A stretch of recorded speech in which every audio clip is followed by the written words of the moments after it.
আসসালামু আলাইকুম। সকলে কেমন আছেন? আশা করি সকলে ভালো আছে। গতকাল গিয়েছিলাম ছোট ভাইয়ের সাথে করে নিয়ে সেই চিরচেনা পথ দিয়ে, ছোটবেলায় যেই চিরচেনা পথ দিয়ে হাঁটতে হাঁটতে চলে যেতাম প্রিয় মাদ্রাসায়।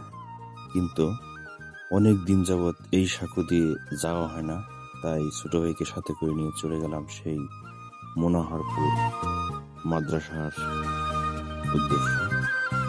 ছোটবেলায় কতই না গেছি এই মাদ্রাসায়, অনেক দিন যাবৎ এই রাস্তা দিয়ে আসা যাওয়া করা হয়নি, তাই দেখতে দেখতে আমরা চলে গেলাম শাকপাল দিয়া গাঙের মাঝখানে যে সাঁকো আছে।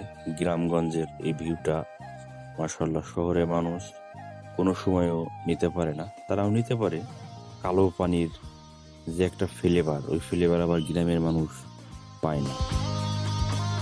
যাই হোক, অনেক জল্পনা কল্পনা পেরিয়ে সাঁকোটা পার হইলাম। সাঁকো পার হয় না অনেক দিন যাবৎ, তাই একটু ভয় ভয় লাগবে, এটাই স্বাভাবিক।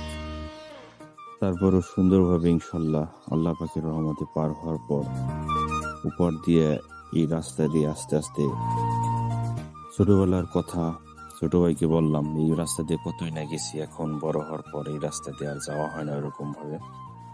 মনোহরপুর দাখিল মাদ্রাসার এই স্মৃতিটা অনেক চেনা মানুষ আছে যারা পড়ালেখা করছে, ভোলার মতো না। ছোটকালের এই অনেক কথা, অনেক কিছুই বলার বাকি থেকে যায়। এই ছোট্ট একটা ভিডিওর ভিতরে সব কথা বলে ওঠা হয় না। যাই হোক, সুন্দর এই দৃশ্যটা আমার কাছে অনেক সুন্দর লাগে।